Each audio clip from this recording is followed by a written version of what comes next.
Welcome in, everyone. This is Spitting Fire. I'm Matt alongside Connor, and it's Super Bowl week. Let's go. Woo! I'm excited. It's going to be a great game. I think this is an awesome matchup. It's going to be a lot of fun.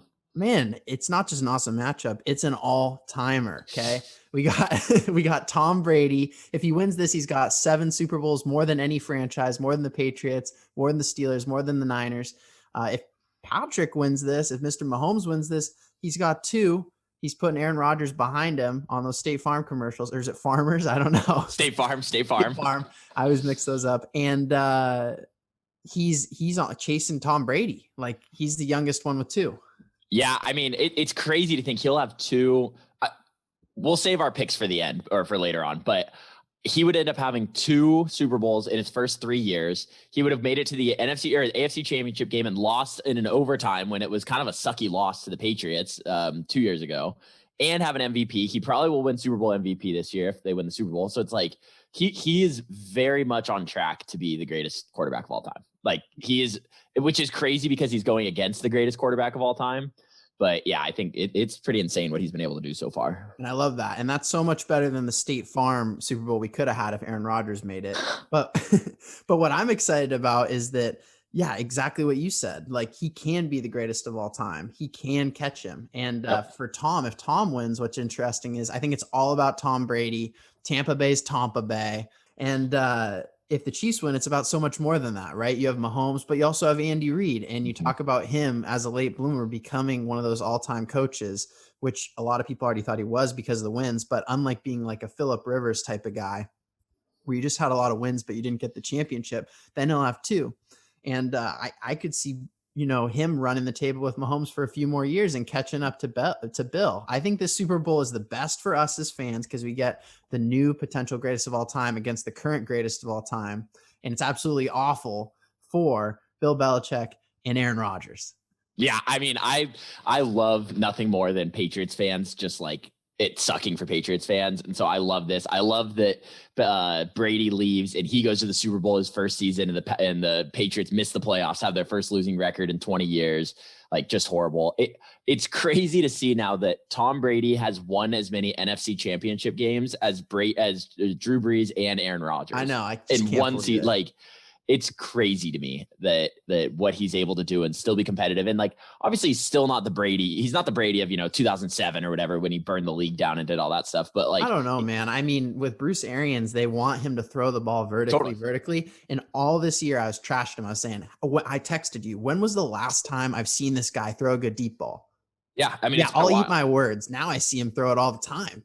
I know, but he still is like the season. He's still different, but the way he can process football is incredible. He's on a different level. And did you see that he has the house to himself for 12 days before the Super Bowl? Really? Yeah. And he said literally all he's doing is just watching film for 12 days straight. He's just at home alone watching football for 14 hours a day. And so, I mean, there's too much risk. I mean, the Chiefs barber had COVID and you lost to Marcus Robinson and the other guy. And, Patrick Mahomes was scheduled to get a haircut from that guy later. I like how they had the lineup. Like, you have the least important players go first, just in case. Well, though, if Mahomes got COVID, they would just be like, no, he doesn't have it. Like, unless he had symptoms and was like sick, he would be playing in the Super Bowl, no matter how much like confirmed he had COVID. There's no way Goodell lets Chad Henne start the Super Bowl. Absolutely not. Yeah, I mean, you'd take I'd lose 3 first rounders for 3 years before I'd let that happen. If I'm the Chiefs organization, if I'm the Hunt family, 100%, I would do whatever it takes. I would lie. I would do anything. Mahomes is starting the Super Bowl. He would, if he was concussed, he's starting. It doesn't matter. It's the Super Bowl and he is the face of the NFL, right? He is that fair to say? Now, I mean, both these guys are, between Brady and Mahomes. That's the face of the NFL. So it's pretty insane. Absolutely. So I feel like there's a little bit of conflict though with Brady. So one thing that I think to look out for in this game is that Brady's ranked 30th under pressure this season. Ooh. And another thing that I think is really interesting that I got to tie back to the Patriots is what's interesting with Bruce Arians is he's been the complete opposite of Bill Belichick, right? So he's been right after the NFC Championship game, you saw, hey, literally Tom did this. Like, he carried us. It's all Tom. But it's way more in the middle because Tom, he came to Tampa because they had all the talent that New England didn't have. Yep. They had all the receivers, D-line, linebackers, even DBs. I mean, Tampa Bay is a stacked roster, one of the best rosters. I mean, you could say the Rams have a great roster too, Yeah. but they're just stacked. And compared to the Chiefs, who have, kind of a middling defense, run game, whatever, it's all Mahomes in that offense. So I think what's interesting with Tom is that he's gone to a coach who's willing to give him all the credit. Mm-hmm. So yeah, and I think it's the perfect situation for him. Brady gets to have fun. He gets to, playing in New England, he liked it because he likes to win, right? But now I think he's actually having a ton of fun. I think he's getting to go out there and, play with the guys he likes. He has Gronk, he has Antonio Brown, like all these guys who are his friends. He's out there playing with them. All he needs is Julian Antonio Edelman Brown, in the slot. Yep, one of his best buddies. Love it. Yeah, they all they need is Edelman in the slot, and Brady would be in heaven. So I think, but Mahomes, like the Chiefs offense, I don't know how you can guard them. Like I really don't when they are on all cylinders. And that's why, like, I think if the Chiefs, didn't they not punted in like 19 quarters or something insane? I'm sure, back to like 3 seasons ago in the playoffs. I think they punted once now, but it's insane to me, like how much of a wagon they are offensively when they get rolling. And like nothing illustrates that better than when the last time when they played the Bucs this season. Tyreek Hill had 200 yards in the first quarter. Like and so that game was the final score was ending up being 27-24. Yep. Chiefs won, but that game was like a blowout right away. Like they literally could not guard Tyreek Hill. And then in the second half, they said, okay, fine, we're going to put all the safety help on Tyreek Hill. And then Travis Kelce had like 150 yards in the second half. So it's like, that's where they can beat you so many different ways. Now, the only way I think, getting to talking about who I think is going to win, I think the only way the Bucs win this game is if they can pressure Mahomes like they did Rodgers. Rodgers was uncomfortable the entire game. Now Mahomes is more, he's more slippery and harder to tackle than Rodgers, and he can do a lot more stuff on, outside the pocket. But I think that they're going to need to get pressure, and they're missing both of their tackles. They're missing both of their guards, I think, are backups. Also, I think their center is the only starter from the Chiefs offensive line that was there week 1. So that they definitely can get pressure, but if you can't, they're going to throw all over the Bucs all game. So right. I 100% agree with that. Like when you think of Aaron Rodgers outside the pocket, he's very fundamental. Like he moves to the sidelines. He'll maybe do one spin and turn back the other way, but he's not going to do anything too crazy. And I'd say Mahomes is a little bit more creative than that. He'll throw in some ball fakes, like he's going to lateral. He'll throw in a spin move, all sorts of things, but he's not as crazy as Josh Allen, which I also like because we saw Josh Allen in the AFC Championship game. What do you lose, like 40 yards on some of those? He'll always have one of those. Yeah. And Lamar drive me nuts because they'll do these 40-yard losses. Right. Because they get into hero ball mode. I mean, I love the guys. They're amazing quarterbacks, but I like that Mahomes seems to just be just right where he's not like all fundamentals and very playing it safe and is scrambling like Aaron Rodgers, but he's not insane like Josh Allen and Lamar. Right. Well, and I think that's the difference. Josh Allen's gotten so much better as he's progressed, right? He gets so much better every year. But that's the difference is where, Mahomes or like a guy like Russell Wilson, I think is another good comparison where they're quarterbacks who can run, not running quarterbacks, right? Whereas Lamar is a running quarterback and he very quickly will just tuck the ball and run and try to do something. Now he's so electric that it makes sense and he can get away with it. And like, he can do that. Whereas Mahomes or Russell Wilson or Rodgers, these guys are slippery. They can make plays. They can do stuff with their feet, but they are always looking downfield. They're making plays behind the line of scrimmage to throw it. Whereas Lamar, as soon as he can, is taking off running. So absolutely. I think that's where Mahomes has that. And I think that's going to be the X factor. If he can do that, if his foot, I mean, we're not talking about it. Is his turf toe back? Like he's probably, I know that's healthy, a good point. I think that could be still lingering. I don't know how that works. They give you a cortisol shot for your toe like they do for your back. I don't know that would even help because I had turf toe one time and it's horrible. Like it's such I've talked about it last time when Kaya went berserk, but right. Turf toe is brutal. It hurts a lot. And it's the worst name for it because it actually is just torn ligaments in your foot, which is like way more gnarly than just turf toe. You think it's like a stub toe or something. But well, I thought it was like a rub, no, it's literally torn ligaments. So like just planting, doing anything is tough. Oh. It's not like you just got road rash from the turf. Like right, that's what I thought for like 20 years. Right, and so yeah, I mean, if his toe's good, I think that they'll be fine. yeah, I don't know. Are we saving our picks or do we want to No, jump into let's some get picks? into it. I mean, we've got Chiefs at the Bucks. I mean, technically Right. it's neutral, but it's the first Super Bowl in history where there's a home team, which is pretty awesome. At the Buccaneers in Tampa Bay tomorrow on CBS at 6:30 Eastern. We've got Kansas City by 3 right now. So that's the line we're going with. At one point, it knocked up to 3.5, and a lot of the smart money went on the Bucks. I saw Mattress Mac, who is awesome. I I don't know. love that guy too. I I love that love it guy. because did you know what he actually does? Well, okay, let me just say he dropped 3.5 million on the Bucks at 3.5 through his DraftKings app. I guess he's just the airport in Colorado Springs. Literally flew to Colorado and then flew back. Yeah. Yeah. Legend. Because where is he? He's in Texas, right? He's in Houston. So does Texas not have DraftKings yet? No. So there's only like a few states. I think there's like 6 states. There are like 8 states that have it. And so, Okay, yeah. so he flew in there. And what's cool is I didn't know this. I thought he was just rich and was just dropping money. So if you spend, I guess $300 or more at the mattress store on mattresses, I think it was 3,000. Oh, 3,000. Okay. Yeah, but yes, yeah. But if you spend 3K, which I don't know, that seems like a lot, but maybe he has some really. I think if you're getting mattresses. like a king, like Tempur-Pedic though, that's California not that crazy. King. Yeah, if you're getting some big drop ones. a California King and the Bucks win the Super Bowl, you get it for free. Right. And so, yeah, so he does it as hedges. So he did, I don't know if you saw this, he bet like $11 million on the Astros to win against the Nationals in the World Series. But he literally said like everyone gets a free mattress or something if the Astros win. So he was like super hedging the opposite direction. But yeah, he's a legend. I love that guy. He's so crazy. He's so much fun. Well, and he's based in Houston, so I think that's why he really went nuts for that. Right, exactly. And I think he did the same thing when they won the World Series a couple years ago. He had a futures bet on them. He had like $1 million at them, like plus 600 or something to win the World Series. So yeah, he goes crazy. Yeah, I love that. We're gonna get into more bets and do like a lightning round through all the different props, which will be a lot of fun. But let's get into our picks right here. Who you got? So Kansas City -3. This has been my biggest play of the year is Kansas City throughout these playoffs. I've said it all year that they can flip the switch. Now they finally flipped it against the Bills and just absolutely throttled them.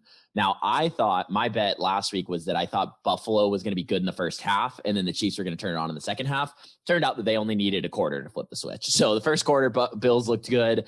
You know, they scored their first drive, whatever, and then the Chiefs just rolled. So I think the Chiefs are impossible to guard. I think their defense is not great, but it's not bad. I think it's definitely good enough to win. And I think, Mahomes is just going to keep doing this trickery of doing all those things. And I think looking back to like at how Brady played in the NFC Championship game, he had 3 turnovers. Like he didn't look great, right? He looked fine. It was definitely not a bad game. He did not lose them the game, but he definitely did not look super sharp. And I think that playing against Mahomes, you have to play your best game. And I just think if both of these teams play their best game, the Chiefs will win, right? I think that's kind of what it comes down to. I think 3 is also not crazy enough to where I would do that. I have Chiefs money line. I have Chiefs 3. And then I took Chiefs -13.5. So I think they're going to win by 2 touchdowns. So like, I think that they're going to roll. I think that this is going to be a big win for the Chiefs. So yeah, that's going to be my bet. Yeah, I like that. I agree with you on Green Bay, but I think that in terms of Tom Brady's turnovers, but I think that the key there was that 2 of his 3 turnovers were similar to punts. Mm-hmm. Yep. And you're just not going to get 66% of your turnovers being that favorable in terms of field position and consequences every game. So Yep. like you said, if he has those same issues in this game, it's not going to be that little consequence. Totally. And like, I think back last year in the playoffs, right? The Chiefs, when they played, do you remember the game against Houston? They were down like 24-0. And then in the first quarter, and then all of a sudden by halftime, they were winning. Like they can just score so quickly and in so many bunches. I think that it's just going to be like, I can see them just piling on. And that's the thing is like in a game like this, when they're up the entire game, like being like excited the entire game, I think that they're just going to roll. I think they're going to roll. Right. So I think of it similar to the Niners game last year. I think it's going to be close because I think the Bucks have the better roster. I think that, like we talked about, they have a great D line. I mean, their D line was just astounding in Incredible. the game against Green Bay. Incredible. Yep. Just breaking through, causing so much problems, getting so many sacks. Pierre-Paul, and then who's the other guy who I don't know, who's not a Vita Vea, and then Shaq Barrett would be there. Yeah, Barrett went big last week too. So they're all really good. And I just think that they're going to be able to keep the game close, like the game against the Niners last year. It's the Super Bowl, okay? Yeah. It's not some game in the regular season where you get a blowout in a blitzkrieg out there. I think that the last Super Bowl I can remember there was an absolute blowout was that Seattle Broncos game. Yeah, in 2014. And that was where the Broncos had an old Peyton Manning, where you don't have an explosive offense to come back. And it was defensive.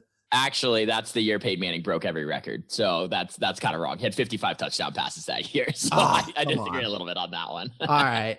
So the next year he was throwing ducks. A couple years later when they played the Panthers, and that was in 2017 okay. or 2016. So 2013-14 season, they played the Broncos, or they played the Seahawks and lost 43-8. And that was a mess of a game. We were in Tenaya. We were in the dorms watching that. Yeah. And then 2015-16. So 2 years later was when, Manning was just awful throwing ducks, but they had that really good defense. Right. So I just can't remember a team offensively blowing out another team in the Super Bowl in a long time. Can you? Yeah. I mean, looking back, there was some Niners teams that did it. I think the Cowboys beat the Bills. Okay. Like going back to like 95 or whatever, 97. Right. But yeah, no, it definitely doesn't happen a lot. I agree. But I think that's where I think about, if early on, let's say, like, this is where I could totally picture the game script and why I think 13.5 could happen, right? This is what it would have to happen, is that Chiefs get the ball first, score a touchdown. Bucks come down, they get a stop, or they get stopped, punt, touchdown. So now it's 14. Then the next possession, Brady throws an interception. They score again. They're up 21 now. And like that, and then after that, then it's just them trying to chase, and they can play defense, like waiting for the pass the entire time. And I think they can roll. So like, but like thinking about that with a team that has an offense like Kansas City, where legit, like, I'm more surprised. I saw something that was like, you're more likely to get a Patrick Mahomes. What was it? It was something crazy. Oh, he scored more touchdowns. He had more touchdown passes than punts this season, which is absurd. Like, it sounds like a weird stat, but like, it's absurd to me that like he's more likely to throw a touchdown pass than punt. And so like with that, I think that they literally can score a touchdown every single drive. And I just don't think the Bucks can do enough to keep up with that. And so that's where you're so negative on the Bucks offense. The Bucks have scored at least 30 points in their last 6 games. I agree, but that they're so hit or miss though. That's the thing, is all season we've seen it, that they've had good games and they've had horrible games. So if they come out and they play well, that's the thing, is they're like one of the most volatile teams, right? Because they had some awesome games where they looked like a wagon, and then they had games like when they played New Orleans on Sunday night and they got throttled. And so it's like, what, and that's almost, you saying they've scored 30 in 6 straight games, that almost is more concerning to me, of like, we're due for some regression right now. Like, they can't keep that up. I guess that you sound so Vegas when you say that. You have to for some regression. You're betting. You have to be. You have sounds so Vegas when you say that. Listen, it's the Super Bowl. I feel like it's a little bit different. You got 2 weeks of prep, and Tom Brady has scored at least 30 points in their last 6 games. And I don't know. I don't know why. What is it that you think would make them not score a lot of points? I mean, with the Giants, I'm trying to think back to Tom Brady's Super Bowls where he hasn't scored a lot of points. So against the Giants. So something there. Do you know who the defensive coordinator for the Giants was? Spagnuolo. And who's the defensive coordinator for the Chiefs? I like that. That's fun. Okay. Yeah. So that's the first thing. I think that'll help. I also think, so here's the other things. What disrupts Brady the most is pressure up the middle. So if you can get pressure up the middle, because he's really good at climbing the pocket and really good pocket awareness, but if you can disrupt the pocket, I think he struggles with that. And they have, other than, I was listening, I think it was Pardon My Take, and they were trying to say that Chris Jones might be the best defensive lineman in the NFL. And I was like, that's not even an argument, because it's so obviously Aaron Donald. Like, that's not even close. But like, Chris Jones is an animal. Like, he's probably number 2, right? Like, so definitely not taking anything away from him, but it's like, obviously Aaron Donald's like the best player in the NFL. But like with that, if you can get pressure up the middle, I think that's hard. And I think here's the other thing. I'm still scarred. You were saying, hey, they've been scoring, like, what's going to happen? The Rams averaged 32 points per game and put up 3 points in the Super Bowl. Like, I think it can happen. And I think that the Bucks, true. Fournette has played well in the playoffs, so I'll give him that. But I don't think they have a great running game. I think Warren Sharp, I don't know if you follow him, but he's like the biggest football nerd. And I think he'd describe himself as that. He's like my hero. He talks about how they run the ball on first down way too much. Like, they don't have smart play calling. The Bucks don't. And so I just think that whole script, like, it's worked well, and they've had a good defense that's helped them, like all those things. But like, I think against a team like the Chiefs, that's not enough. And you have to be able to score with them. You have to. And I think that's the problem is I don't think that if you said the Bucs need to score 35 points to win this game, I don't think they get there. Whereas like the Chiefs, I absolutely think they can get to 35. Okay. So I think the final score is going to be 42-35. And I Holy, think, okay. So I'm going to pencil you in for the over. I think it's right going to now. be big, like Eagles Patriots big. Yeah. So I'm taking I just penciled you in for the over, obviously. Yep. I'm going to take the over as well, just because life's too short. I'm not taking the under right now. Are you? So who are you taking for the game? I'm taking the Chiefs. Okay. I'm taking the Chiefs to cover. I think it's going to be a great game. I think Brady's going to play really well.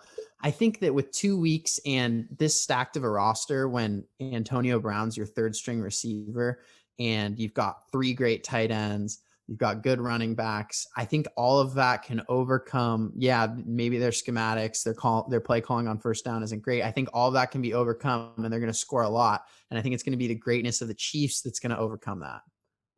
I agree. I think I agree. And that's what I'm hoping for as a fan of football. That's what I want to see. Now, I think, again, if you're trying to search for value and make money, you got to take the crazy bets at them at like, minus 13.5. I'm taking that. Right. But like, I absolutely think it's going to be a very good game. I'm hoping it's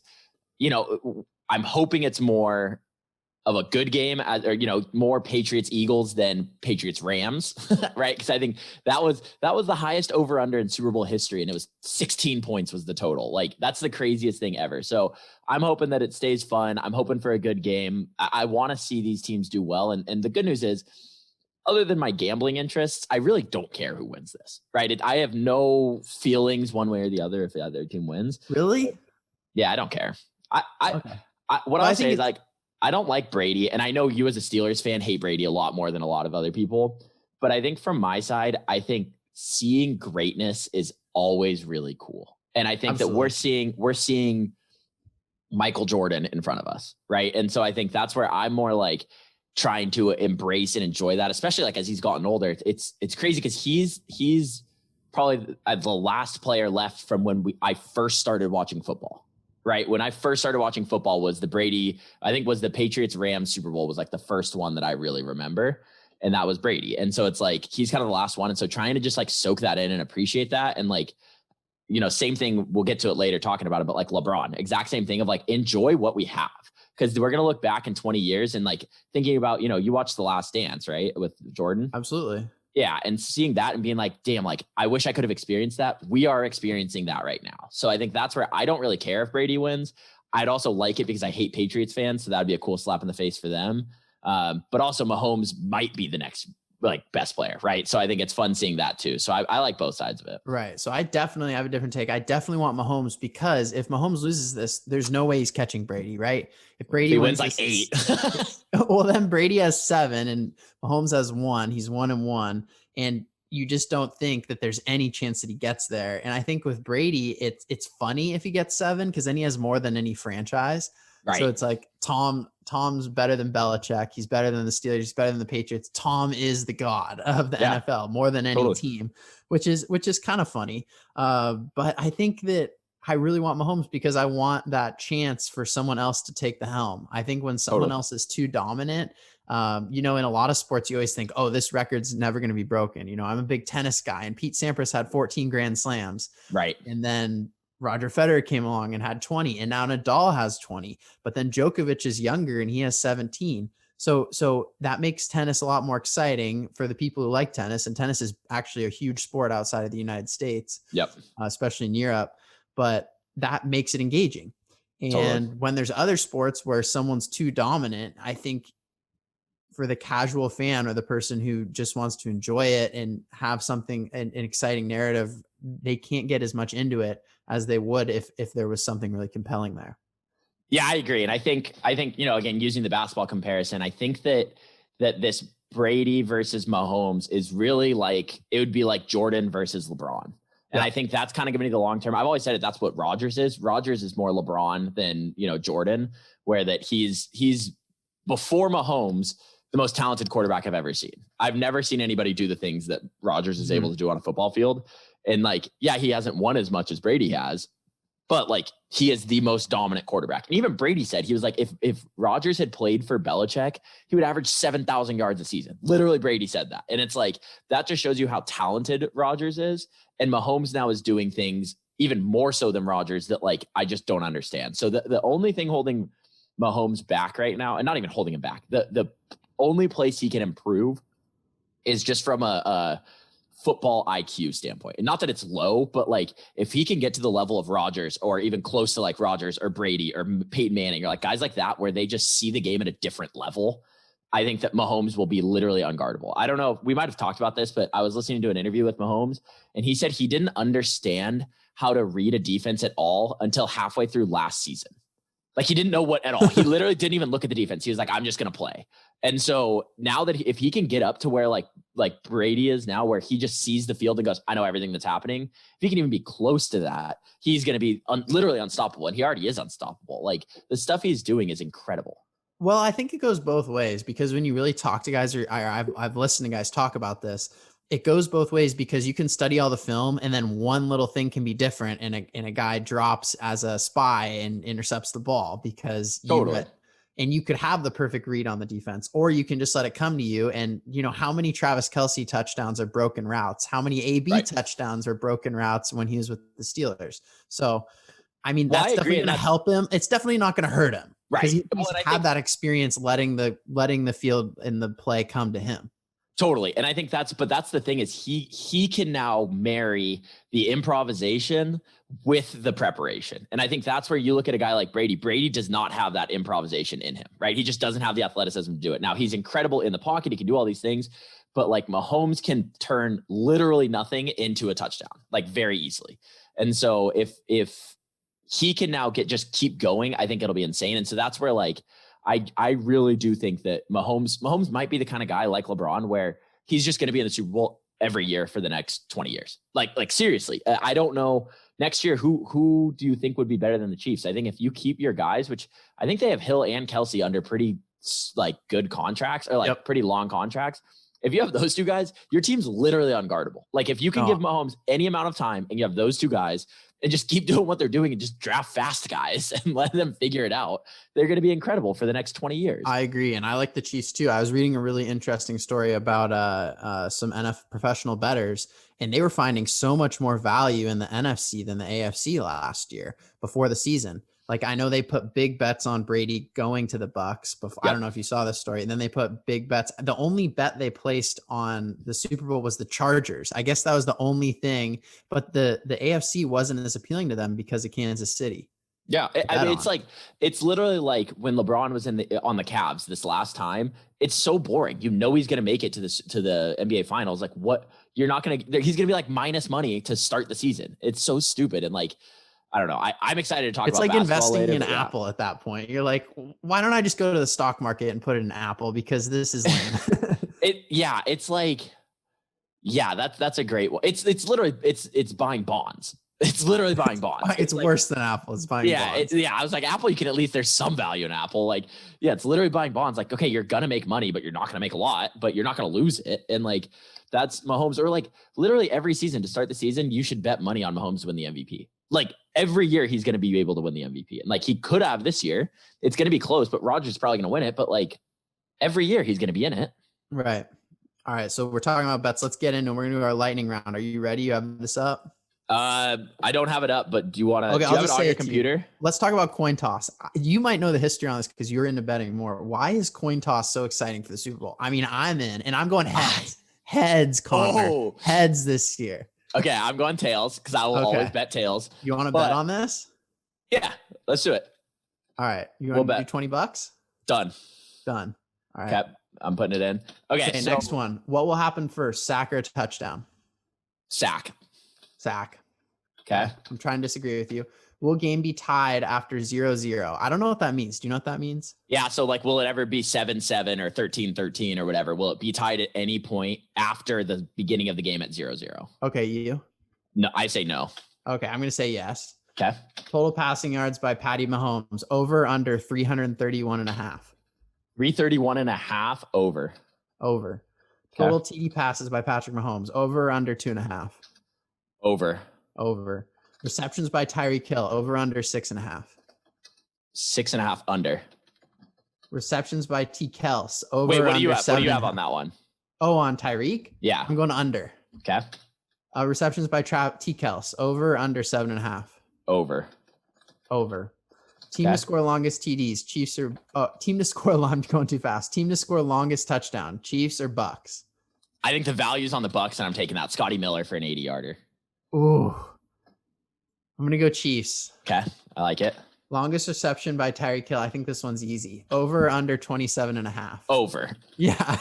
Over. That one seems like the easiest one yet. First turnover of the game will be fumble or interception. That you have no idea. I'm going to go fumble. Ooh. I'll go with pick. Yeah, that Tom Brady pick. Yeah. Or that fluke Mahomes pick. Yep. First score of the game will be touchdown or a field goal or safety. Ooh, okay. My favorite bet is betting that there will be a safety, so I'm going to go with field goal safety. Okay, I'm going to go touchdown. This one I think is easy too. Will either team score 3 straight times? What do you think? No. Okay, so I'm going yes. Okay, because of the Chiefs.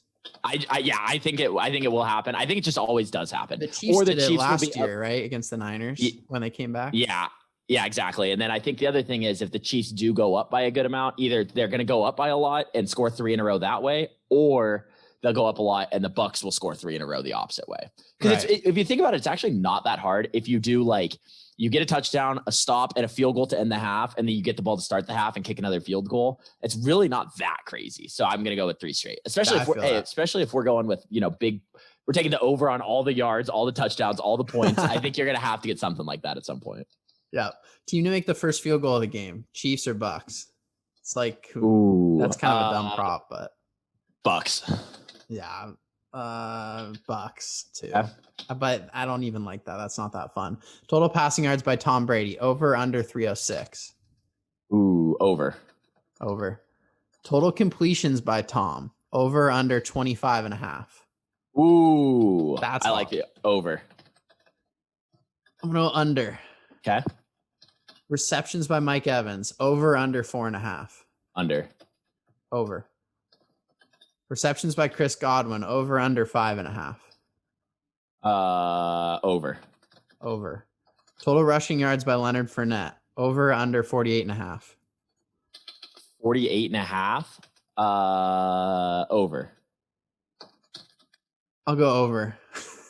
I just want this to be the best game ever. You're just taking every single over you're taking. I love it. Total I took Tyreek Hill receptions under. That was it. Just and you took Brady completions under. Completions, yeah. Total sacks in the game, over under 4. Over. Okay, and there's some weird ones in the middle of this screen here, so I'm going to read these to you. Okay. They're sort of these NBA NFL props. Okay. Who will have more? Tyreek Hill receiving yards, or total points in the Miami Heat Knicks game by the Miami Heat. So will the Miami Heat score more points against the Knicks, or will Tyreek Hill have more reception yards? Just receiving yards, I'm going to take the Heat. Okay. I'm going to take Tyreek. And that it is just receiving yards, right? Just receiving yards. Okay. Okay, now we got Chiefs Bucks. Total number of kickoffs in the game, as opposed to the number of points scored by LaMelo Ball in the Blazers Hornets game. So this is actually so much easier now. This is the easiest bet ever. Melo Ball. Did you see what he did last night? No, tell me. 34. He had 34 last night. His 3rd career start. He's 19 years old and he's burning the league down already. I'm going to bet on Melo Ball every time. I also earlier this season made I was so excited. I made the biggest bet of the NBA season. I took Melo 6 different ways. Missed all 6 of them. Did not hit. I had points, rebounds, assists, everything. Got benched in the second quarter because he turned the ball over 5 times. I was like, son of a gun. Okay, so how many kickoffs do we think there can be in this game? 12? Yeah, okay, so you have 2, and then let's say, what was your final score? 42-35. 42, so you're saying 15 kickoffs. Yeah, so let's say you're getting 9 kickoffs from the Chiefs there, right? So let's say because you're getting, that'd be 6 touchdowns. So let's say 5 touchdowns, 2 field goals, 7. So 8 from them, and then probably 15 is what I would think. Yeah. Is what you're going with. So what do you think? I'm going to go LaMelo. I'll trust you. Love it. All right. Last one here. Number of completions by Tom Brady or points by Paul George against your Sacramento Kings. Ooh. Brady points. Okay, so you think Brady's going to have more? I mean, you took the over on him at 25. Yeah, so you got to take. So do you think PG will score over 25? You have to. Your Kings defense is awful. Yeah, no, I just don't want to agree with you. I took the under on Tom Brady completions too. Give me Paul. Yeah, all right, By the way, you jinxed the Kings, but they're coming back. They beat. I know. And the Knicks are 1 game out. Knicks are a game out. The Kings are like 2 games out. They're in the hunt. All right, we're gonna get to NBA, but you got to talk about Matt Stafford's move to the Lions. Wait, last one. Yeah. It's not on your list. Gatorade color, or what do you think the color will be of the bath? You mean yellow? Yellow. Dude, wild. Okay, so I've done a lot of analysis on this. The early money is on orange. Orange is the heavy favorite. Red is in second place. But you ready for where I'm going? This is where the value is. Green. Clear. It's going to be water. It's going to be water. White cherry? No, just water. No, white cherry. Okay, that's fine. You can do whatever. I'm not asking the flavor. I just need the color. It's going to be that. Okay, and then here's the other one. Which I'll tell you a story about this after. Do you think actually, I don't even know the number because it's been taken off. But did you see what happened with the national anthem? No. So it's been taken off of every single casino, will not have it on the board anymore, the national anthem time. So that's like one of the biggest one is the over under on time for the national anthem. Okay. A guy stood outside of the stadium for a dress rehearsal and timed it on his phone and then posted it to Instagram. So everyone's seen now what it is. And so the books took it off. So that was the crazy one. But yeah, okay. So we got all of ours. They still have to honor their earlier bets, or are they allowed to like push that money back to you? How does that work when something like that happens? Casinos have the right to do whatever they want, but they could just give you your money back. I think they'll give you your money back.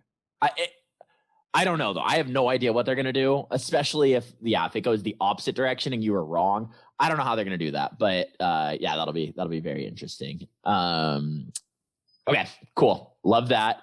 Good. We got this. So Stafford. Rams are winning the next 5 Super Bowls. I cannot wait. I'm against so excited. Mahomes. That's fine. It does not matter. Like the Rams are so good and they've been playing with, and I am the biggest Jared Goff apologist of all time. I love Jared Goff. I've been his biggest supporter from day one. I bought a Jared Goff jersey in the middle of his rookie season when he was awful. I still was like, this is my guy. Like I love You had Jared. to put up with Jeff Fisher then too. Yeah. I love Jared Goff and he is not good though. And Stafford, like just seeing what Stafford can do. And Stafford's been in literally like the worst possible position his entire career. Now he's had weapons for a lot of his career, but he's never had a running game. He's never had an effective coach. Literally the best offensive coordinator he ever had was Jim Bob Cooter. Like he's horrible situations. And he's going to come to the Rams with McVay, he's at least a top 3 offensive coach, right? Let's give him that. Let's say it's him, Andy Reid, and then probably like Kyle Shanahan would be the top 3 guys you'd pick. Incredible coach, awesome situation. Now it's going to tell a lot though, this is what I'm excited for, is to see, is McVay actually legit, right? We talk about, he revived Jared Goff. He's had this good offense. Like they haven't been in good positions lately. Like, let's see what he does. But if Goff goes to the Lions and is still good and Stafford isn't like literally an MVP candidate the next couple of years, it will say a lot about how McVay is as a coach. Now, what McVay does better than maybe anybody in the NFL is he identifies talent from a coaching perspective. If you look at over the past 3 years, I think he's had like 11 coaches leave him to take better jobs. And so like all of these guys keep leaving him. He has like 4 guys that are head coaches now that used to work for him, all these offensive coordinators. Like he's done an incredible job there. So, I still like him, but it'll be very interesting to see how things go with him moving forward. And the thing that I was most surprised about is, one, the Rams are actually going to save money in this deal. I don't know if you saw this. They're going to actually save money over the course of the contract. It's going to be horrible in debt. They have like $40 million in dead cap this season, but that's fine. And then Stafford's only 32. I feel like Stafford should be like 38. I feel like he's Rodgers' age. I know. When I saw that, I was like, I want him. Yeah, totally. Because I've been out to Detroit. I saw that. I was like, okay, we'll get like, 2 or 3 good years out of him. And then I saw he was 32. I was like, the way quarterbacks are playing now, we have like 6 years of him being good, right? Like 38 is pretty much like where you'd start to tail off if you're a solid quarterback. And he's absolutely the kind of guy that will age well, right? I think he is. He's got a great arm. He sees the game well. He's good in the pocket. He doesn't depend. He's not Lamar where he depends too much on his athleticism, but he is athletic. I'm so excited. I cannot wait. I also think the cool part is, I don't know if you saw this, I think Marvin Jones will be signing with the Rams too, which will fix their problem of not having a deep threat. So now you mix Marvin Jones with Woods and Kupp. I think that they are going to be incredible. I think Tyler Higbee, a little fantasy tip for you. Higbee's going to be huge next year. Matt Stafford loves tight ends, so I think Higbee's going to be awesome. So I could not be more excited. Like maybe the only way I could be more excited is if we got Deshaun Watson. But other than that, like I'm as excited as I possibly can be. The season's going to be awesome. Rams are going to be so freaking good. I'm so excited. The offense, you expect it to change, or do you expect him to have to conform to the system that was built for Jared Goff and that type of quarterback? Because I imagine the offense is going to change a lot, which is also going to be a test to McVay. Yeah, I think one, McVay's set up the most quarterback friendly system possible. So I think that a lot of those tenets will exist, right? Because you had a very limited quarterback in Goff. So if now you put a better quarterback in that system, he will be just better. But I think the biggest thing that's going to change, which is going to be awesome, is there's going to be so much more deep shots. And I think that was what was lacking from the Rams this year, is they had no ability to stretch the field, because I don't know if it was they don't trust the offensive line, they don't trust the receivers, they don't trust Goff, whatever it was. But Stafford pushes the ball downfield, and I think that's going to be the biggest change. So I don't think Stafford's going to have to adapt too much. I think McVay is going to build the most perfect system around Stafford possible. Because I think he did that with Goff. The problem was Goff was just limited, so his system was limited, right? And that's kind of like the Steelers this year. Their system was very limited of short passes because that's what had to happen, right? Roethlisberger needed to get the ball out. They didn't have a run game. Like, this is what we have to do. I think McVay is going to perfectly tailor something to Stafford. And I think, I don't know if you know this, McVay and Stafford are like best friends. Do you know this? No. Yeah, so they're like really good friends. They were in Mexico together when he got traded. What? Technically, they weren't together, but then all of a sudden he got traded and they went to dinner that night together. So like they are boys. And so McVay is probably so hyped to come in and have a more experienced quarterback who's been through it and is like, all I want to do is win. And like, did you watch the video of him mic'd up against the Browns, Stafford? No. Okay, I'll send it to you. You need to watch it right away. It's the coolest thing ever because he's playing and he makes this insane play against the Browns and gets literally knocked out. So they're on like the 2-minute drive. They're going to win the game and gets knocked out. And I'm pretty sure he broke his collarbone on this play. Goes over to the sideline. They're like, all right, we're taking you out. He's like, no. I'm staying in. I can throw the ball if you need me to. Like, I am not getting out. Goes back in, throws a touchdown pass. They win the game. Like, it's the coolest thing ever. And it's like, that is a guy that I want to run through a wall for. And I think this team's going to love him. Early prediction, he's going to be a captain from day one. He's going to be a beast. I'm so excited for that. Definitely going to be captain. I love it. That's fun. I'm glad you're hyped. I'm not sold, but we'll see what happens. Listen, where do you think Deshaun's going? I think he's going to Oakland. I think that they're going to ship out. Oakland? I love this. Las Vegas. No, I wasn't even doing that. I still thought, he's going to the Raiders, but you think he's going to the Raiders? I'm trying to regroup still. I still say San Diego sometimes. That's fine. I'm with it. But I think he's going to the Raiders. I think Gruden's going to make the moves. I think Derek Carr is going to be shipped out. I think they're going to launch. You're stunned. I'm stunned. I don't even know. What pick do they have this year? Like 7? Or no, they don't have 7, but they have like. No, later than that. The Lions have 7. Yeah, they're like 12. Not bad. They have like 12. Yeah, how do they have enough capital to do that? I don't know. I think that's what's going to happen though. John Gruden has so much control of that team. I'm hearing that there's a lot of desire for Derek Carr around the league. Yeah, I don't even know what to say. That's crazy. I don't know who would take him, because I think the place I think the most logical destination would be the Dolphins. Yep. That's where I think that would be that's the one I think. And I think they should do that. I think that would be a great move for them. They can also this is the thing that the Dolphins can do. They can give up a buttload of picks and not give up any of their own and still have picks. They have so many picks moving forward. They can give the number 3 pick. They can give a second rounder this year and a second rounder next year and still have all of their picks. So if you do that plus Tua, I don't know how much better. And Fitzmagic. Watch Houston start Fitzmagic. That'd be awesome. Well, Fitzy's a free agent, but he already did his time in Houston. He's got to go to another team. I don't know where he's got to go somewhere else. But yeah, I think we don't need a quarterback. We're fine. He can sling though. Back up. Yeah, we got John Wolford. Who can sling like Stafford. We got John Wolford. Okay. We're fine. But Yeah, I don't know. I think I would guess the Dolphins. If I had to bet, I have odds on that. You keep talking and I'll find the odds on this because Yeah, no, I think that he could go to the Raiders. I think Dolphins is most logical because of the picks. I think he could go to the Jets. By the way, those Jets uniforms, I think low key the Jets have some of the best uniforms in the NFL. What uniforms are you talking about? Their green helmet that's shiny now. Oh yeah, I love it. I think the Jets are going to be cool. So everyone's been for the last few years saying how the Giants are going to be cool and the Giants are going to be good. They had Saquon, they had Daniel Jones, they had OBJ before they traded him. I think that the Jets are going to be cool in a few years. I mean, they're the Jets. I think the Jets are going to be like a trendy 9-7. I'm always looking for what teams like people bandwagon hype on. Dolphins. It was the Bucks last year. Dolphins. With a lot of offense. You think it's going to be Dolphins? 100%. I think it's going to be the Dolphins because I said this last year at the draft. They have made some really. I don't even have odds. Listen to this. Las Vegas Raiders is not even odds to get Deshaun Watson. So he's not going there. I'll tell you that much. If Vegas doesn't give me odds to do that, he's not going there. Okay, what are they?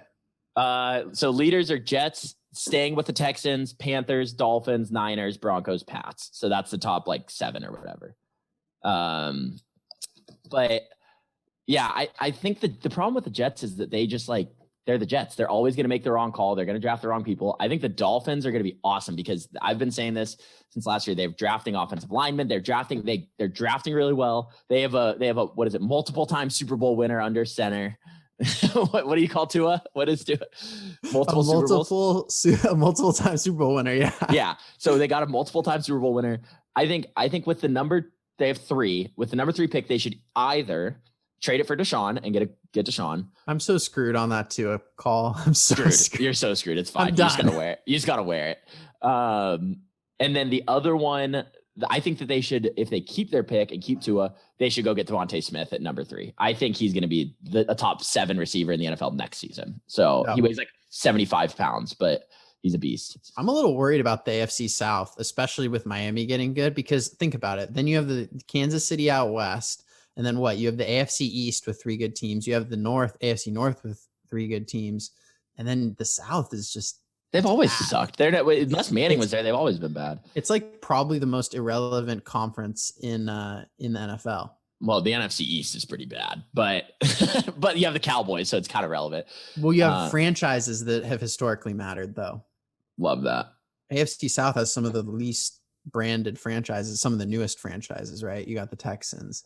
And the Jags, yeah. And the Jags. So you have a bunch of, yeah. And the Titans are new because they were the Oilers. I mean, they're new. Yeah, the Colts are kind of the only old one. Yep. Yeah. It's bad. The Colts got to get out of that division, right? If this is college football, they'd be like, I want to put in a transfer to the AFC North. Yeah, but if I'm a team like that, I actually want the opposite. I'm hyped to be in a division right, like that. For the NFL, that's true. But in college, right, you need relevance. You need games that matter because you want to bring in revenue for the yeah, you got to build your resume. But resume doesn't mean anything. It's win enough games and you're in. All right, listen, NBA, I texted you this earlier this week. Los Angeles Lakers, LeBron James has, quote, 0 energy, 0 excitement for the All-Star game. Listen, Connor, LeBron is now the definition of the person who has their cake and eats it too, okay? He makes millions. He goes to LA and everyone says, you don't want to win anymore. You just want to do your TV shows. You want to own your business. You want to do this and that. You want to live that LA lifestyle. Then he wins the championship. So he eats his cake and eats it. He has his cake and eats it too. And he does it the right way, right? He puts in all his work. He has his film studio. He has all his, television stuff. He wins the championship. Now he's having his cake and eating it too the wrong way. Terrible example for the young players. He knows he's a businessman, Connor. He knows they got to do the All-Star game. They have to start the season earlier because he wants to be an owner one day, like Michael Jordan. He knows this. He knows business, but he's being inauthentic by saying he has 0 energy, 0 excitement for it because it's just so immature. Like he knows they have to do this. They have to have the business. They have to drive revenue or they're not going to make their millions. It's that simple. That's your take? That's my take. Okay. I think that's so wrong in so many ways. I think here's the first thing. Do you know how many days off the Lakers had in this offseason? 70, 72. 71 days off. They had 71 days off. LeBron has played more minutes than all but like 5 players in NBA history. And if you count his playoff minutes, I think he's number 3 all time. LeBron has played so many minutes. He's the face of the NBA. Why does it matter how much he's played? Because he's old and he needs Connor. time. But here's what you're missing. Here's what you're missing. Okay. The NBA said we are not having an all-star game to start this season. And the players union, everybody agreed, hey, we can do with 70 days off between seasons, because we're going to get a week off in the middle of the season. We'll be able to regroup. We'll be able to do that. I think that's, and then all of a sudden they come out of nowhere and go, actually, we're doing an all-star game this year. So, but here's the thing where it's short-sighted. I understand the all-star game. One is it's not a normal all-star game thing where you invigorate a city because you have all these events, you have all people flying in, you have all doing that. Can't do that with COVID. 2, Atlanta's actually like the most COVID like reckless place like in the country. They're one of 9 teams that allow fans in the stadium. So that's insane. And then 3, as an NBA, if you're an owner and you want to talk about, because there's revenue sharing. So even if you're Michael Jordan, you in the Hornets, right, who are horrible, it still impacts you what happens with the Lakers drawing revenue, right? It is a big, big problem if LeBron gets hurt. So why wouldn't you give him that rest time? Give him the time to stay healthy and get recouped so then he can get to the playoffs and make a deep run and do what he wants, because worldwide people want to watch LeBron. And so the problem is it's not about one night. LeBron doesn't care. It doesn't matter. LeBron's going to play. He's going to go to the All-Star game. He's going to play 2 minutes. Literally is going to tip off, play that, sub himself out, and not play the rest of the game. Because why does he care? He has 16 All-Star games. He's number 3 all time. He has 16, and it doesn't matter. He's going to win again. He's going to be the captain, and he's just going to dip. I think it's so pointless. It's so short-sighted. I think, the Lakers, again, they won 70 games, and they're the best team again this year, and they're still doing it with no days off. So I think that it was a dumb decision by the NBA to do an All-Star game. And the other part is, when do you watch the NBA All-Star game? No. I don't watch Skills Challenge. I watch 3-point. I like those. Go do those things. I don't watch the NBA All-Star game. And you love basketball. Yeah, I live for basketball. I don't watch it. It's horrible basketball. There's no point to it. So I think it's so stupid. If they were going to do it, what they should have done is something like the Pro Bowl, of do it after the season. Do it in the play. Here's what they should do is they should do NBA All-Star weekend in between the playoffs starting. So then guys like LeBron or whatever, all the people who aren't in the playoffs or who don't care or whatever can go do it. Well, LeBron can rest for a couple of days and get ready for the playoffs. I think it's so short-sighted. I think it's so stupid from the NBA to do that. And I understand what you're saying. Like, yeah, LeBron's a businessman. He needs to understand what they're doing. But LeBron does more. It's not that NBA. he needs to. He does. Right. Connor, but he does understand. He understands that TNT wants this. They have this set up. They have this TV deal. They have these revenue shares. They have these commitments, and they're not going to switch it. Everyone has to sacrifice a little because of COVID for the business. I agree. And you're making millions of dollars. So 1, don't ever talk about a man's money. Let him lick his millions. I think the other part is, here's what I will say that's crazy, because the NBA is really the only. Hold on, what? How did I break that? What? I'm not talking about another man's money. No, I'm saying, yeah, he makes millions of dollars, but he earns it. So I'm saying you can't discount him for making millions of dollars. No, I'm not discounting. I'm saying they make millions because of these TV deals, because of the commitments that they've kept for years and decades. But here's the only thing the NBA. I agree, but here's the problem with the NBA as compared to the MLB and the NFL. Okay. The NBA caps salaries. So it's not just a salary cap. They literally have a maximum amount that you can make as a player. LeBron should be making, no exaggeration, if they did the math on this of what he brings to a franchise, he should make $100 million a year. And he's making, I think this year he's making 38 or something, which is still absurd. And I understand that. But what he brings to a franchise is literally worth $100 million a year, at least. And it's probably more than that. So he's already getting underpaid for what he's worth. And that's where it's like so frustrating when people are like, oh, well, like they make millions of dollars. It's like, yeah, but he brings in millions of dollars. He does all these things, especially like the Lakers, it's not a big deal, but like for the Cavs were relevant. Cleveland mattered because LeBron was there. So for Cleveland, he was probably worth like $200 million. Yeah, but I wasn't talking about LeBron. I was talking about LeBron as a leader. Of course, he deserves $100 million in terms of what he's worth. I was talking about him as a leader, and now Giannis is jumping on board, and other players are saying the All-Star game's dumb to have this year too. I'm saying his attitude is sending this message to other players when he knows that this is business and collectively they need all the players to keep their commitments. They need them. Just like they need them to finish the playoffs after all the social justice stuff that happened this summer. And LeBron was the one who said, let's just end it. Well, which is crazy because he ended up winning. Well, that was reported in the locker room when they all talked together. Right. And supposedly that's what he said. And it was the young players who wanted to keep playing. Yeah. So that's why I say to have your cake and eat it too, because he signals these things out in the public, but then in reality, he's the most consistent, most hardworking. He's going to have his physical therapy team in Atlanta. He's going to be still grinding his business deals, talking to Maverick Carter. Like, you think he has a week off and he's going to completely sit around? No. He's unbelievably consistent, unbelievably disciplined. He wanted to use that week to do other things and focus on his business endeavors and be with his family in LA. So it's just, he signals these things and they're good for PR and it's good to throw his weight around, but it's having your cake and eating it too. Yeah, I think I agree. I get what you're saying. I think the hard part is, and kind of where I think about this, is that you're totally right. But the difference is that LeBron, I'm thinking about it from a player's perspective. And let's say I'm Donovan Mitchell. Okay. So I'm a good NBA player, but I'm young. I'm going to make the All-Star game, but I don't have the clout to talk like LeBron does. Right. I am actually hyped that I have a guy coming in who's looking out for me and sticking up for me, saying, this is stupid. Why are we doing this? Because I think the hard part is it would be very frustrating from a player's perspective if collectively we all feel like this is stupid, but LeBron, because he's on a different level than all of us and does understand the business and will be an owner one day and will do all of those things, wasn't sticking up for the low players who don't do that. Right. And I think the other part is, like you're saying, sticking to your commitments, doing all that. I agree with all of that. The problem was the NBA made the commitment that they weren't doing the All-Star game this year. So it's not like they were doing the All-Star game and LeBron's like, I can't believe we're doing this. It's that they were never doing an All-Star game.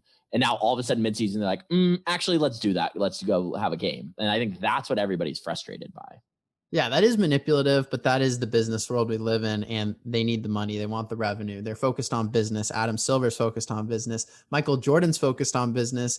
And in 10 years, LeBron's going to be focused on business when he's an owner. I get it. These are the commitments I had to go through. I went through COVID-19. I need you guys to I need you guys to stay at an 82 game season, 81 game season. No, we're not going to cut down to 70 like we talked about when I was in the league. I had to go through this and I put in the work with my body and my team and I spent money to keep my body healthy. Yeah. And I need you guys to make that same sacrifice. So I get it. I think it's just a hard spot for him to be in because he needs to stick up for what's right for him and what's going to last his career and what's right for the players. But that he's also in the weird spot because, and I think he's intentionally done this, that he's not part of the senior leadership of the NBA union, the players union, right? That's Chris Paul. Chris Paul's the head of the players union. And he's been very clear that he has not said anything about this. He is not bitching about, the All-Star game because because they agreed to it. Right. And he understands, but that's where LeBron has been intentional of no, I'm going to talk about what's best for me and for my teammates and for my, career, all these things. I don't want to be responsible for everything else, which I think is also a respectable position to take, right? I think it's respectable, but you can also say it's good for him. And it's also having 100%. Your cake and eating it too, because he's coming out as the player's advocate when Chris Paul's the one who actually spent the time negotiating with the league. And actually they have an agreement with the league that they're doing this. The players union agreed to this All-Star game after the fact. Yeah, it's definitely, it's a tough spot. So listen, I think the real big thing here is that once these guys get their millions, they realize how little power they have compared to these owners. It is. So it's like the most aggressive thing I can say, a but movie. It's a version. It's literally like slavery, but you're getting paid billions of dollars. But it's crazy that these people, if you want to be an NBA player, again, it is frustrating that the NBA does capped salaries. It's not like slavery, but it is power. I've heard them say that, but yeah, it's pretty ridiculous that these owners have so much power of all these things. It'll be cool when LeBron becomes an owner. Now you'll have two former players as owners and all those things. I think, it'll keep getting better. I think Aaron Rodgers owns part of the Bucks. I think you're going to start having players and it might start shifting a little bit, but yeah, man, it's crazy that these teams The NBA is the weirdest in terms of their like labor laws, if that makes sense, of how they cap salaries. They have full revenue sharing like other teams don't. They have a salary floor. I don't know if you know this in the NBA. You have a minimum you have to spend. And so like the Sixers got in trouble when they were doing their, the process with, all that stuff, Sam Hinkie and stuff. They literally would have to pay a tax because they didn't hit the salary floor. They didn't have a minimum salary. Okay. And so like, it's crazy that the NBA has all these things. And like, cause you look at the probably the freest market from a sports perspective would be like soccer, where you can just pay whatever you want. And now there's some fair play rules with FIFA and UEFA and all that stuff. But like, still, like if you want to pay Cristiano Ronaldo $60 million, you're going to pay him $60 million. Like it just happens. And then in leagues, there are teams that just are better and teams that aren't. Right. And like, so it does suck. And like baseball's pretty good about it. Football's not good about it because they're salary caps, but that's why they have parity. So it's just weird how that works. And so I don't know. From LeBron's perspective, I 1,000,000% understand why he's doing what he's doing. I get it. I think he's making the smart move for himself and but for even bigger for his team. I think that's the big thing. The Lakers team needs time off because you look at every player on their team made a deep run in the playoffs last year. I think the only player who, all of them did. So all of them made at least the second round. Maybe Schroeder didn't, but yeah, they were all made it far. And so like all these guys had like 50 days off. Whereas you look at Steph Curry, Steph Curry had like 250 days off. Yeah. It's absurd that that's happening. But you say it's not going to matter because the Lakers are going to win again. So they're going to win. It's not even a question. But if the Lakers are healthy, here's my final prediction. If the Lakers are healthy at the start of the playoffs, they win the championship. It's not even going to be close. Yeah, I don't think anyone even gives them a chance. Yeah. So LeBron, as much as you want to say that he's doing it, what's in his best interest, his teammates' best interest, that can be true. And he's still having his cake and eating it too. I think Fair. At the end of the day, listen, I mean, I was having this conversation with my sister that like, you wake up when you have a little bit of money. Like we have a little bit of money right now, but all the houses in Southern California, decent houses, $1 million. Yep. So we're like, oh, we're nothing in this. Like we're nothing right now. Like we're like serfs. And I think at a more extreme level, these players are like, oh, we're making millions. Yeah, but we literally have no say in anything. Like we're just like contracted employees who get really highly compensated. And that's why when people like, my sister's saying like, oh, like we're in the top 1% of income in the world. And it's like, yeah, it's amazing to be grateful and so thankful for what we have here in the United States. But at the same time, it can be true. Like, oh, we have like no say in our society. We can't buy like a 400 square foot box right. house apartment in Orange County. Well, dude, that's what I was in the Bay Area and like making good enough money. And I'm pretty sure I was below the poverty line. Yeah. Like making good money because the Bay Area is so stupid expensive that if you're not making 200 grand a year, like you can't afford to live by yourself. Like it's just, it's stupid. Yeah. It's crazy. Parts of California, they're building affordable housing for people who make 300K. Right. But the thing is, if you live here, you're like, yeah, it sounds right. I need that. Yeah, but it's absurd because we don't have to get into this too much, but it's an industrial complex where the government's contracting out to their friends to build housing that people can pay rent for instead of actually helping people own their own home. But I think at the end of the day for the NBA, it's like, it's the same thing that me and my sister were talking about, like, or you and me, like we can't own this 400 square foot box. It's just a more extreme level of that. Like they make millions and they're like, we can't do anything. We don't really have any say. We're nothing compared to these owners. And we're all competitive people and we're aspiring to more, just like LeBron. Hey. Yep. I'm with it. All right, everyone. Enjoy the Super Bowl. It's a long one. We'll be back next week to talk all about it and recap it. Go Chiefs. Go Chiefs. T. Kels. Let's go T. Kels.